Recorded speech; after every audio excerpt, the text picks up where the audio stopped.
está haciendo esa aclaración. Porque si creemos, dice, que Jesús murió y resucitó, así también traerá Dios con Jesús a los que durmieron en él. Por lo cual os decimos esto en palabra del Señor, que nosotros que vivimos, que habremos quedado hasta la venida del Señor. Aquí Pablo está hablando de la venida del Señor. Está hablando de un evento que se llama rapto, ¿ya? Porque dice que nosotros que vivimos, que habremos quedado hasta la venida del Señor, no precederemos a los que durmieron, ¿ya? No nos quedaremos. O sea, este evento del arrebatamiento, lo que Pablo está hablando en Primera de Tesalonicenses 4, desde el 13 hasta el 16, lo que Pablo está hablando es del evento del arrebatamiento. Y Pablo está diciendo que ni los muertos en Cristo, ni nosotros los que hemos permanecido vivos en Cristo, ninguno de los dos se iría a quedar. En ese día, en ese evento, va a suceder algo maravilloso. Pablo está dando a entender que los que murieron en Cristo primero resucitarían, y luego los que hemos quedado en vida seríamos transformados para ser obviamente arrebatados y llevados a las nubes para recibir al Señor en el aire. Pero te leo en sus palabras lo que Pablo está diciendo, ¿ya? Dice,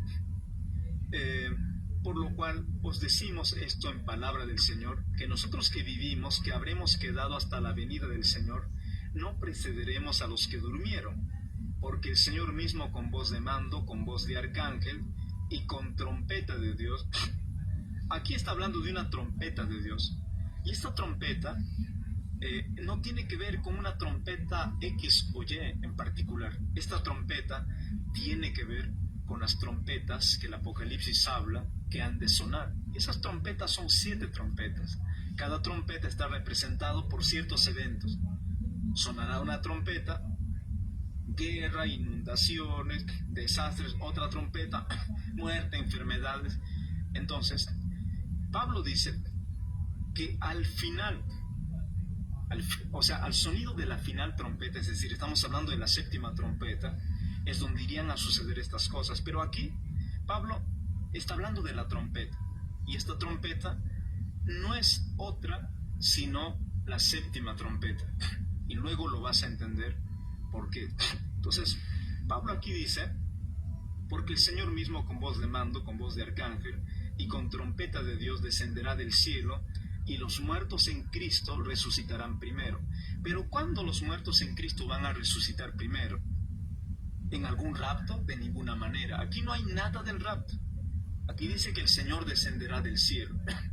Lo veremos todos en las nubes. Lo veremos como el sol. Todo ojo lo verá, toda rodilla se doblará y toda lengua confesará que Jesucristo es el Señor. Y cuando eso suceda, los que murieron en Cristo resucitarán primero, y los que hemos quedado en vida, déjame decirte qué es lo que va a pasar. Entonces dice, y los muertos en Cristo resucitarán primero.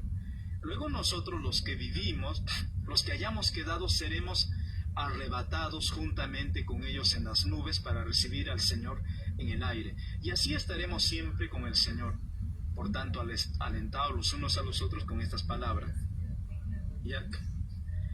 Me dicen que se quedó pegado.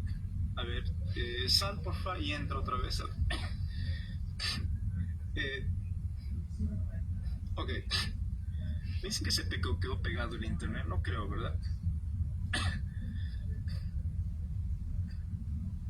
Me dicen la iglesia, Ceci querido, es un deseo mío, es un deseo suyo y es un buen deseo que la iglesia no pasará tribulación, pero sí pasará. Y aquí se lo voy a explicar. Entonces, este pasaje que Pablo habla en Primera de Tesalonicenses 4, desde el 13 hasta el 17, ¿ya? Pablo explica muy claramente, y algunas personas que hemos podido escudriñar las Escrituras, podremos entenderlo de la forma como lo estamos impartiendo en esta noche. Pero siempre hemos estado aquí al menos enseñando que la palabra de Dios no son solamente textos. La palabra de Dios siempre es un contexto. Entonces, aquí Pablo habla que con trompeta de Dios, cuando el Señor venga en las nubes, los muertos en Cristo resucitarán primero y nosotros los que hemos quedado vivos seremos arrebatados. Eso dice, ¿verdad? Eso dice. Pero Pablo, para ratificar este texto, para esclarecer este texto que acabamos de leer, que está en 1 de Tesalonicenses 4, del 13 al 17, para poder esclarecer bien ese texto, entonces nos dice lo siguiente en 1 de Corintios 15, del 51 al 54. ¿Ya? Pablo es el mismo autor de este evento del arrebatamiento. Y escucha por favor aquí qué es lo que dice. Porque si en el versículo que te acabo de leer te quedó alguna duda, aquí se va a despejar toda sombra de duda. Pablo aquí está ratificando lo leído anteriormente. ¿Y qué dice Pablo aquí? 1 de Corintios 15, 51. He aquí, dice, os digo un misterio. Eso dice Pablo, ¿ya? ¿Cuál es ese misterio, dirás tú, verdad? Pablo dice, no todos dormiremos. Dormir para mi Señor Jesucristo significó morir. Pablo dice, no todos moriremos, en otras palabras, pero todos, dice, seremos transformados. En un momento, en un abrir y cerrar de ojos, a la final trompeta. Aquí Pablo esclarece lo dicho anteriormente. ¿Se entiende, verdad? Al sonido de la final trompeta. ¿Cuántas trompetas? Son 7 trompetas. Son 7 trompetas. Y a la séptima trompeta, al séptimo sello, cuando se están derramando las copas de ira, en lo último de lo último, por así decirlo, es cuando veremos al Hijo del Hombre descender del santo cielo. Para esa instancia está hablando Pablo. Pablo dice, en un momento, en un abrir y cerrar de ojos a la final trompeta, porque se tocará la trompeta y los muertos serán resucitados incorruptibles y nosotros seremos transformados. Es decir, los que hayamos quedado vivos ese momento, seremos juntamente con los que murieron en Cristo. Ellos resucitarán primero y serán transformados, y nosotros los que hemos quedado en vida también seremos transformados. ¿Por qué y para qué? Porque es necesario, dice Pablo, que esto corruptible se vista de incorrupción y esto mortal se vista de inmortalidad.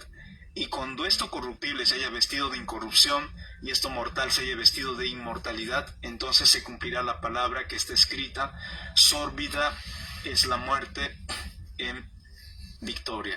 Entonces quiero que sepas estos dos pasajes que te acabo de compartir, 1 de Corintios 15, 51 al 54, y 1 de Tesalonicenses 4, del 15 al 17, en ningún momento, de ninguna forma, habla sobre el rapto. El rapto, hablando fríamente, es un invento de algunas personas que crearon en un espejismo de buenas ilusiones y buenos deseos. Ahora yo te diré, si en este momento tuviéramos que hacer una votación para que haya rapto, yo sería el primero en votar. Sería hipócrita si te dijera lo contrario. Obviamente, ¿cómo no me va a gustar que mi Señor venga antes de la tribulación, antes de todo, y nos lleve? ¡Qué maravilloso! Pero la palabra de Dios, las Sagradas Escrituras, no me dice eso. Entonces, a esas personas que hablan del rapto y que va a haber un evento y antes de la tribulación va a suceder un rapto, les quiero pedir de todo corazón, por favor, que escuchen lo que dice nuestro Señor Jesucristo. Aquí no se trata de que Pablo quiere confundir o Pablo dice algo inapropiado. Pablo lo único que está diciendo y lo único que está aseverando está aclarando el misterio. Lo hace con el fin de aclarar el misterio de que no todos vamos a morir, pero al sonido de la final trompeta los muertos en Cristo resucitarán primero y los que hemos quedado en vida seremos transformados. Ese es el misterio que está aclarando Pablo. No hay ningún otro misterio. Entonces el rapto, querido, no es algo que habrá No es algo que va a haber, así que por favor no te dejes engañar. Jesucristo lo dijo, Mateo 24:9. ¿Sabes qué es lo que dice? Que los cristianos seríamos, antes de que vengan algunas cosas, seríamos perseguidos, aborrecidos. Lo mismo dice en Lucas 21:12. Jesucristo les decía a sus discípulos, antes que pasen estas cosas, antes de estas tribulaciones incluso, ustedes serán perseguidos, serán echados en la cárcel. ¿Se entiende? A muchos les darán muerte, a muchos esto y lo otro. Si nos vamos al pasaje, a la lectura de la palabra, nos vamos a terminar alargando bastante tiempo. Pero quiero decirte, por favor, no te dejes engañar, por favor, y no vivas todavía en tus laureles, porque ese tal concepto, ese tal postulado de fe, esa tal hipótesis de un rapto, eso es mentira, eso no habrá. Nadie va a ser librado de la gran tribulación, déjame decirte. Por eso mi Señor Jesucristo lo dijo claramente, el que persevere hasta el fin, ese será salvo. En la séptima trompeta, el sonido de la final trompeta, va a suceder lo que se llama arrebatamiento. Ahí muchos cristianos habrán muerto, quizás este servidor también habrá partido antes, pero en ese día los muertos en Cristo resucitarán primero, y los que hemos quedado en vida, si hemos quedado alguno, seremos transformados, lo corruptible a incorruptible, lo mortal a inmortal, para ascender a las nubes y recibir al Señor en el aire. ¿Se entiende? El Señor no va a bajar a la tierra, no, Él viene hasta las nubes, lo veremos en lo alto, y nosotros seremos transformados y llevados a lo alto. Pero ese proceso, ese evento, se llama arrebatamiento y se va a dar en la última trompeta. Así que si eres cristiano y has estado pensando que te vas a escapar de este mundo, que vas a desaparecer como arte de magia, quiero decirte de todo corazón, por favor, no te dejes engañar. No vivas, por favor, en laureles. La batalla es de la fe. Lo tendremos que sostener y defender con nuestra propia vida. Por algo mi Señor decía, nadie que ame más padre, madre, hijo, amigo, lo que fuera, más que a mí, es digno de mí. ¿Se entiende, verdad? Quería de todas maneras precisar, Epafras, estaremos entrando a la tribulación por lo que está pasando. En este momento lo que está pasando son apenas, ni siquiera son principios de dolores. Todavía esto no es nada que estamos pasando. Mañana vamos a hablar de estas cosas, del Apocalipsis, de todo. Mañana. Jesús, al crucificarse, pagó nuestro precio por todo. A ver, querida Ceci, le voy a decir. Dice, Jesús al crucificarse pagó nuestro precio para todo el que cree en Él. A ver, Jesús pagó la condena del pecado. Jesucristo en la cruz del Calvario nos dio salvación. Jesucristo nos dio redención. Abrió las puertas de la eternidad para que si nosotros permanecemos en Él hasta el final, podamos alcanzar la salvación. ¿Se entiende, verdad? Pero jamás en la Biblia Jesucristo nos dijo, yo muero y ustedes jamás vivirán sin sufrir. Ustedes serán llevados. No. Él mismo lo dijo. En el mundo tendréis aflicciones, pero confiad. Yo he vencido al mundo. Así que quiero que sepa, querida, que no es que Jesucristo nos libró de la tribulación, o no murió para librarnos de la tribulación. Jesucristo murió por usted y por mí, para que todo aquel que en Él crea no se pierda, mas tenga vida eterna. O sea, hay un peso de gloria mayor por lo cual murió Jesucristo. Por eso el Señor decía, no teman a aquel que pueda matar el cuerpo. Ojo, sino teme más bien a aquel que puede matar el cuerpo y condenar el alma en el infierno. ¿Se entiende? Los que matan el cuerpo solo podrán matar el cuerpo. Entonces, pero hay uno que puede no solamente matar y condenar el cuerpo, sino también el alma en el infierno. Y ahí debe de estar nuestro temor. Así que a mí me da mucha pena. La primera vez que compartí el mensaje sobre tribulación y sobre arrebatamiento, mi esposa me vio con ojitos de cristal queriendo llorar. Me conmovió el corazón y le decía, amor, creo que es lo mínimo que podemos hacer por nuestro Señor. Somos deudores de nuestro Señor. Pablo que decía, nunca olvides, querido, las aflicciones del tiempo presente producen en nosotros un cada vez peso de gloria más grande. Las aflicciones del tiempo presente no tienen comparación a la gloria venidera que en nosotros he de manifestarse. Qué increíble será, qué maravilloso será alcanzar la eternidad, poderle ver a Él cara a cara, llegar a la patria celestial, heredar la vida eterna. Qué maravilloso será. Entonces, yo desde hace días he recibido al menos de mi Señor para poder ir explicando un poquito del rapto, del arrebatamiento, y de todo corazón agradezco que le puedas consultar a mi Señor sobre estas cosas que estamos hablando, porque sus ovejas oyen su voz y lo reconocen. Ahora, si usted quiere seguir creyendo en el rapto después de haber escuchado este mensaje, quiere seguir creyendo en que la iglesia no va a pasar tribulación y se va a ir al cielo, bien por usted. Nos veremos arriba si el Señor lo permite. Cuanto quisiera que la palabra lo sostenga siquiera en una parte clara de las Escrituras, pero en ninguna parte. Y cuando el maestro habló sobre estas cosas, habló en los términos que hoy estamos hablando. Quiero seguir leyendo algunos.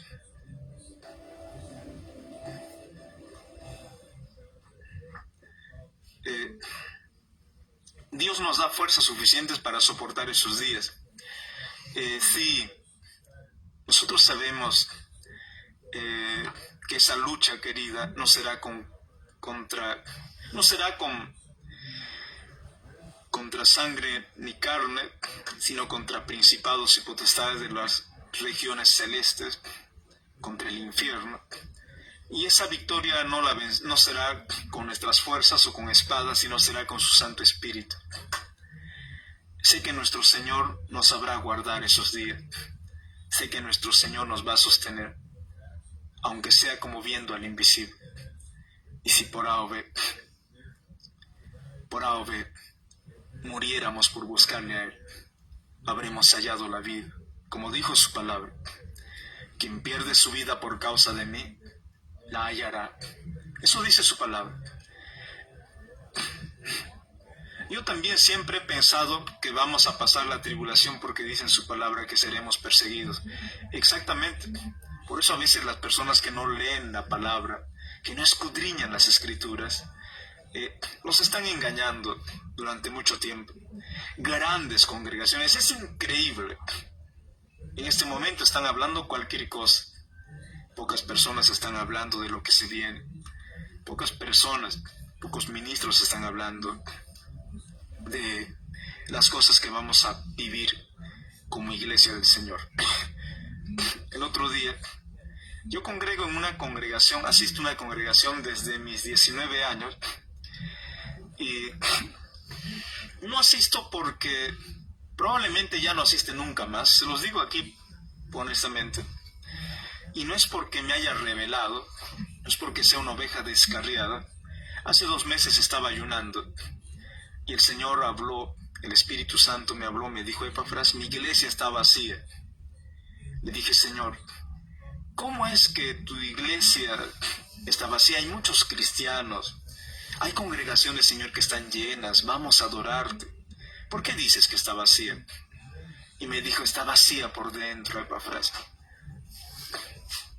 De labios me honran, su corazón está lejos de mí, está vacía por dentro. Los altares, me dijo, hieden a pudrición. ¿Se entiende? Corazones podridos están ministrando en los altares.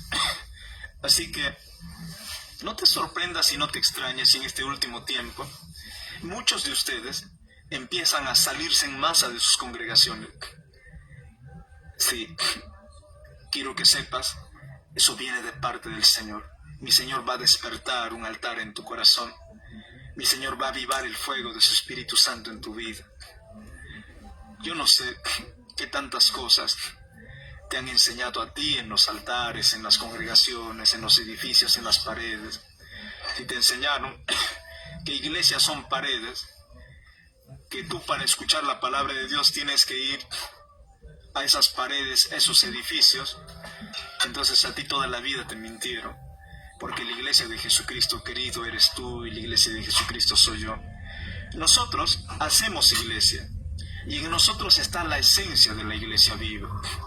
Tu cuerpo y mi cuerpo son templos del Espíritu Santo. Si hay un lugar donde mi Señor quiere posar, gobernar, quiere edificar, no son paredes, ojo, no son edificios grandes. A mi Señor no le sorprende un edificio de 3 millones de personas, de 20 millones de personas. Aquel que dijo mío es el oro y la plata, el mundo y lo que en él habita. ¿Crees que le va a interesar tu carro, tu plata, tu congregación si es tremenda, grande o como fuera? No, querido, de ninguna manera. A mi Señor esas cosas no le maravillan, no le asombran. Déjame decirte, la iglesia viva de mi Señor Jesucristo no son paredes, no son congregaciones. La iglesia viva de mi Señor Jesucristo son corazones encendidos. Por eso nuestro Señor hablaba de adoradores en espíritu y en verdad. Es necesario que adoren los adoradores. Pero los adoradores en espíritu y en verdad serán toda la vida las personas que de corazón contrito y humillado le busquen al Señor. Porque esa es su promesa. Y me buscaréis y me encontraréis, porque de todo vuestro corazón me buscaré. Cuando tú pones tu corazón en el reino de Dios, cuando tú pones de verdad tu corazón en el reino de Dios y cuando Jesús está primero en tu vida, tu perspectiva, tu manera de vivir y tu manera de pensar se van a sujetar a la palabra. Tú vas a practicar piedad y contentamiento. Tú sabrás que el reino de Dios no consiste en comida ni en bebida. No consiste en edificios, no consiste en cosas temporales. Tú vas a saber que el reino de Dios consiste en gozo, justicia, paz, gozo, justicia, en el Espíritu Santo. Sabrás que tus ojos y tu corazón no van a estar orientados a este mundo. No pueden estar orientados en este mundo. Tendrán que estar orientados en lo alto. Entonces, pero cuando todavía una persona no ha comprendido que el corazón es tan importante, ahora te diré algo. Están preguntando cuándo vas a hablar del ayuno. Del ayuno en particular, mi Señor me va a guiar, querido. A mí mi Señor me guía. Te diré algunas cosas que el Señor me ha encargado, me ha pedido en lo personal. Hace como un año, el Señor me habló y me dijo, Epafras, así me dijo, no estarás en púlpitos de hombres, así me dijo Dios. Sin embargo, he puesto dentro de ti un corazón de pastor para gestionar otros proyectos de mi reino. Así me dijo el Señor. Ahí yo me enteré que habían púlpitos de hombres. Yo pensé que todo lugar donde dicen que hay un púlpito, ese es un lugar sagrado. Ahí me enteré que, porque mi Señor me dijo, no estarás en púlpitos de hombres. Y mi Señor me hizo encargos específicos. Me dijo, Epafras, no recibirás diezmos, no pedirás ofrendas y no prepararás mensajes para predicar. Eso me dijo el Señor. No sé a cuántas personas les habrá pedido Dios lo mismo, les habrá encargado. Me dijo, si haces esto, yo estaré contigo. Mi gracia estará sobre ti. Mi poder se derramará en tu ministerio. ¿Así? Entonces, otro día vamos a hablar sobre diezmos, sobre ofrendas, sobre ayuno. El Espíritu Santo nos va a guiar. Me está preguntando, pastor, ¿hablas en lenguas? Debo decirte que he tenido momentos. Dios, el Espíritu Santo conmigo, ha tratado de una manera maravillosa, de una manera muy personal te diré. Nunca me ha pasado que cuando estoy en medio de toda una multitud grande y estoy hablando Abarakabasama y todo eso, no me ha pasado. Mi Señor ha sabido cómo tratar conmigo. Creo que la manifestación más grande del Espíritu Santo en la vida de un hombre es la transformación y no el hablar en lenguas, no el gritar exactamente con todos los pulmones, no el escándalo, no el griterío. Creo en un Dios, de orden. Conmigo ha tratado Dios de una manera maravillosa y he visto su amor, he visto a mi Señor dotándome de sabiduría para obrar en cada asunto de mi vida. No sé por qué estoy haciendo estos comentarios, pero me imagino que Papá Dios a alguien le quiere decir algo en esta noche. Deme por favor un minuto. Quiero ir por un poquito de agua. No te vayas porque quiero compartir unas canciones contigo. Acuérdate que esta transmisión está siendo un poco imprevista, porque yo no hago transmisiones hoy día, ¿ya? Por eso tenemos poquitas personas en esta transmisión. Hay 400 personas. Pero mañana vamos a hablar sobre el Apocalipsis, sobre señales antes del fin, y tú vas a compartir muchas veces la transmisión y Dios nos va a hablar de una manera maravillosa. Eso mismo digo yo, que no hay que gritar. A ver, querido, debo de decirle algo. Todo tiene su tiempo. Bajo un propósito correcto, todo tiene su tiempo. Israel había rodeado Jericó, las murallas de Jericó, durante 7 días. Había rodeado un día, y el séptimo día tenía que rodear 7 veces y tenía que gritar con todas sus fuerzas. Pero esa experiencia, esa vivencia, tenía un propósito en particular, ¿verdad? Todo tiene su tiempo y todo tiene su orden cuando se trata de nuestro Señor. Pero a mí el Señor, sí le digo desde ya, nunca me ha osado llevándome a un lugar y barraca, saca, no, jamás. Pero el Señor me ha usado mi vida cuando he tenido que hacer liberación, por ejemplo, a personas endemoniadas, y de pronto he alzado la voz. El Señor me ha ministrado. Pero sí te puedo decir desde ya, donde está el Espíritu del Señor, hay libertad. Y no nos ha dado Dios espíritu de temor, sino de poder, de amor y dominio propio. El Espíritu Santo va a trabajar en esas áreas de nuestra vida: poder, amor y dominio propio. Mi Señor jamás me ha ridiculizado delante de la gente. Nunca he sido de esos cristianos que cuando el Señor me ha dado oportunidades y me he topado con mucha gente intelectual, personas muy preparadas, le digo, desde empresarios, políticos, pero hombres muy preparados, con doctorados y todo, pero Dios siempre ha puesto una luz no solamente en mis ojos, te digo, en mi persona como tal. Me ha sazonado y me ha dado gracia para con los hombres. Nunca me ha dejado en vergüenza. No he sido de esos cristianos que se paran frente a la gente y le dicen: arrepiéntete, pecador, si no serás muerto tú y tu casa, te condeno ramera y 8 cuartos. No, Papá Dios nunca ha tratado conmigo de esa forma. Jamás me ha tratado de esa forma. Ha tratado Dios conmigo de esa forma. Creo que he experimentado lo que Pablo decía: a los judíos me hice judío, para los gentiles me hice gentil. No en el sentido de que he copiado culturas, he copiado conductas. No. Supe ponerme a la altura, pero con mi fe, con mi Señor Jesucristo. Es decir, en palabras simples y sencillas, cuando tengo que hablar con un doctor, con un hombre que es instruido en las letras, en disciplinas, en la biología, qué sé yo, física, en números o en cualquier área, yo no le puedo hablar como le estoy hablando a usted en este momento, haciendo ejemplos pedestres y sencillos. Yo le hablo del ADN, del ácido desoxirribonucleico, de las células del cuerpo, de la constelación de los astros. Puedo tocar conceptos, no solamente palabra de mi Señor, sino también vivencias, experiencias, materias de estudio. El Señor me da una gracia maravillosa, infinita.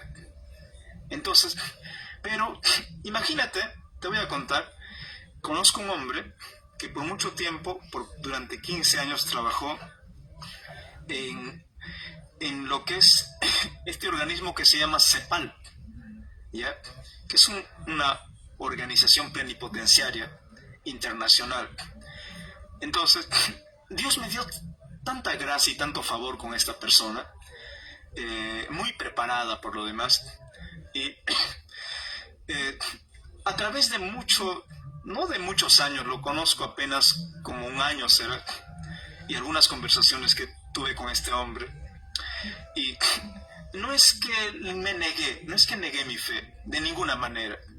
Él desde el día 1 supo, desde el día en que tuve la oportunidad de hablar de mi Señor, supe hablarle, pero le hablé bien de mi Señor. Supe usar bien la palabra de verdad.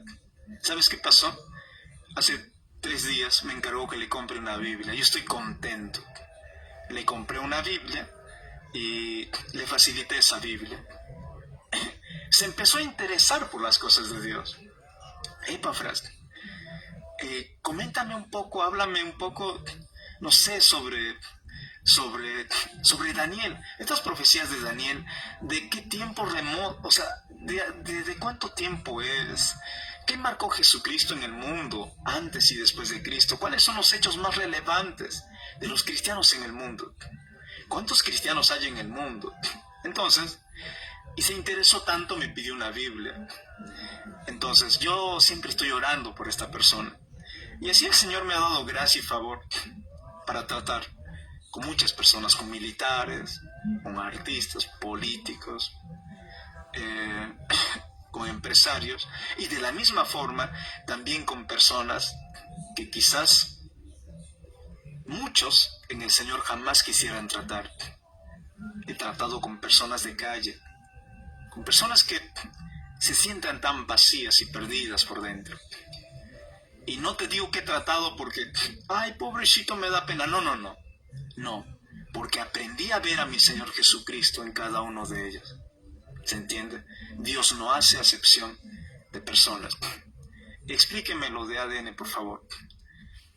No voy a tratar este particular en esta ocasión, por un asunto de que estaba solamente ejemplificando. Pero si usted quiere una explicación solamente como ligera, le diré esto. He grabado creo que un video de esto, no recuerdo. Cuando los científicos descubrieron el ADN, o el ácido desoxirribonucleico, así se llama la genética hereditaria de todo ser vivo.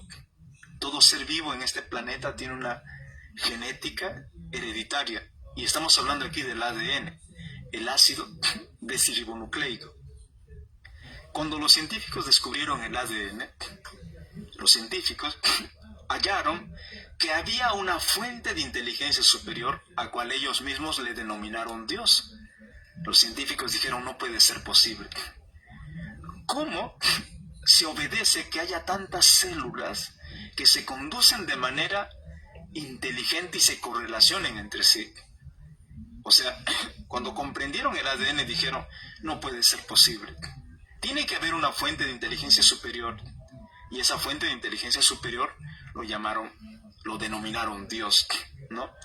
Entonces, si tú supieras que en tu ADN hay más de 30 billones de células que se relacionan y se conducen inteligentemente, eso habla de una fuente de inteligencia superior.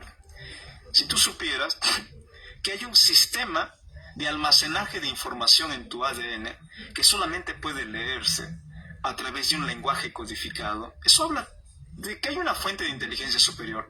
Es decir, si tú no ingresas un lenguaje codificado para poder comprender la línea de tu ADN, tu genética, Si no ingresas, no podrías comprender. Eso habla de una fuente de inteligencia superior.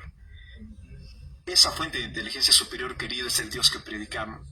Dios no es un mito, no es una leyenda.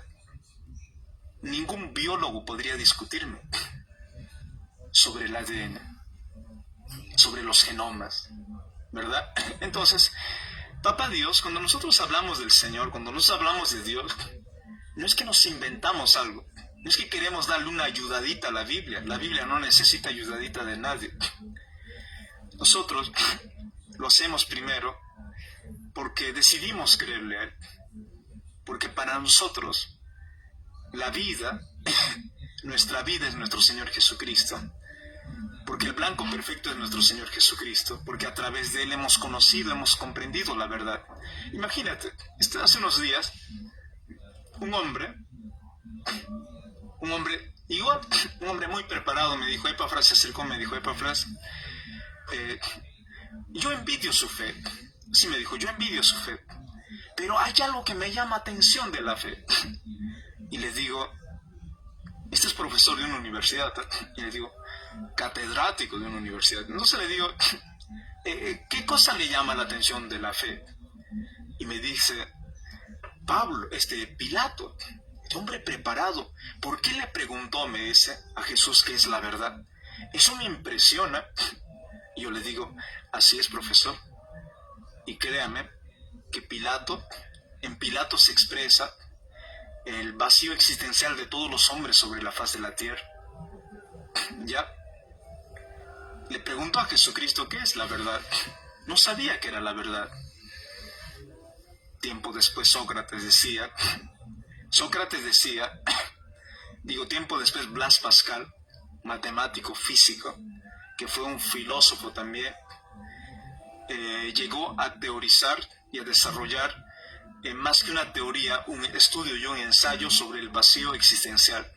Sócrates decía, solo sé que nada sé. Pero Blas Pascal, con su teoría del vacío existencial, que lo llegó a sustentar con su ensayo en matemáticas y en física, Sócrates llegó a hablar sobre el vacío existencial del hombre.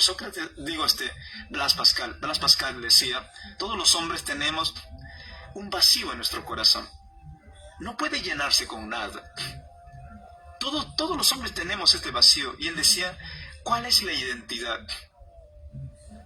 ¿De qué forma vamos a llenar este vacío? Y deja pendiente la pregunta. Estoy aquí para decirte que la palabra que dice que les estés es cierto. Los ojos no se sacian de ver y los oídos no se sacian de oír. Es lo mismo que hablaba Sócrates, solo sé que nada sé, lo mismo que dijo Pilato, que es la verdad, lo mismo que hablaba Blas Pascal con el vacío existencial. Entonces, Dios querido, tiene tanto. Dice su palabra que la cruz, que el Evangelio, para los que se pierden es locura, pero para los que se salvan es poder en Dios. ¿Se entiende?